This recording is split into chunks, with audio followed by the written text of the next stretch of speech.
So Babalu Bad Boys, in the whole past 25 years of the whole transition of, besides the Latinos coming in, blending with the blend of Caribbean and everything in South Florida with the blacks and the African American and the DJing and the hip hop, the culture and everything. How has it transcended to nowadays in regards to how heavy was that influence in music? You guys that are internal every day working at it. How is it big influence or what? Oh yeah, big influence. I mean, you could see hip hop music, especially, has had a huge influence because you can see the different genres of this type of music from different regions. You got the West Coast hip hop has its sound, Northeast, the New York hip hop has its sound, but the Caribbean down here, the Florida, South Florida sound is just a whole lot different. It's a little more, and I kind of touched on it just now with a Caribbean sense, whereas in the West Coast it's more of a Tex-Mex type of a mix, whereas here it's more Caribbean, more Dominican, Puerto Rican, Cuban, and you sprinkle in, Jamaicans, Haitians, and you put them all together in a little gumbo, man. It's a lot of influences, a lot of different sounds. You hear more conga sounds, you hear more rhythms that come in with a little more strings, a little more horns. Yeah, it's definitely a lot of dancing, a lot of rhythm is what it is. And of course, you got that down south bottom 808 bass. Dirty. Man, that 808 rolling just nobody else was even touching that kind of stuff. In fact, while other parts of the United States were thinking like that's distortion or that's something wrong with it, we were booming.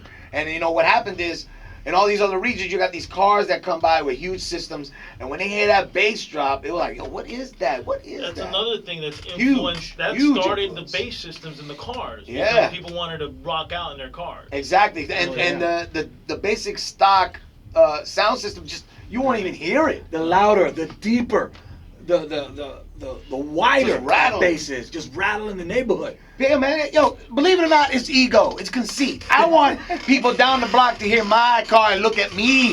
Matter of fact, that's how Uncle Luke got started. Exactly. Selling records out of the trunk of his car, bassing out all through the hood. Oh, yeah. And they hear that, they want And it's influenced to today with artists like Trick Daddy and all the up-tempo. Look at Nicki Minaj made a song called Super Bass. It's a real cool thing that, you guys are from New York and you guys are here in South Florida, with the same vibe, the same music.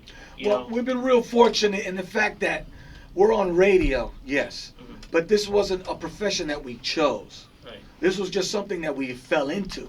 A lot of other people study. They go to school or broadcasting school to get into broadcasting aspect. And then later on, they'll filter down to the clubs and filter into the streets or the underground or try to even DJ a record or something.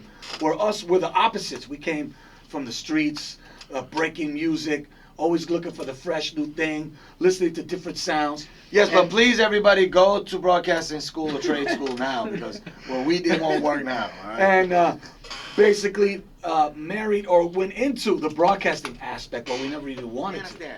A hit is a hit is a hit. You make a hit, you're going to get the play. But you got to work it. We want you to really be honest with the artists out there. They got to work it. Oh, There's yeah. a lot of Gotta sweat pay and their tears. Well, a radio station is a place where music gets played. Everybody listen to what he's about to say. Go ahead, Rich. A radio station is where music gets played. Preach. And people hear it. This is not a promotional company. Right. All right, we play your song. It's a privilege. We don't work for the artist. We don't work for anybody. Artists do not come to a radio station and say, "Hey, man, can you blow me up, man? I'm trying." That's your job. Yeah. You got to grind. You got to do your thing. Yeah. Like what we're here to do is after you're done blowing it up, we grab it, we take it, and now we play it. To the masses. And we introduce it because that's what we work for. The people, not the artist. Exactly. We work for the people out there to inform them. Remember that. Stay on your grind. And they might not like that song, but you can come back with another song. But at least they heard you. That's the point. Don't count on us to do that. Yeah, I've been noticing a lot in these interviews in regards to being heard is very, very important. Very Whether it's important. the streets got to build it first. Yeah. It's It's like a backwards target, man. You got to be big in the middle, then the next ring, then the next ring. Your house, your neighborhood, your city, your county, your state, your region, your nation, international. All right, so now you know. Babalu Bad Boys, closing statement to the camera. Closing statement, easy. It is all about the bass. Yes. And it's all about the grind. And you know what? Back then, Rich was saying they were doing it right out that trunk, man. Hustling and grinding then. No doubt. Now grind is a whole new level. Now the internet is involved. We got YouTubes are involved. And you got downloads. You got clicks and hits. Social network websites, Twitter sites. Facebook. Anything and It's everything is crazy available now, for so. you to do your own thing. We got iTunes now. You don't even need a major label now. You got iTunes that, you know, distribution it's just a whole new game out there now. So learn it, live it, love it, and then grind.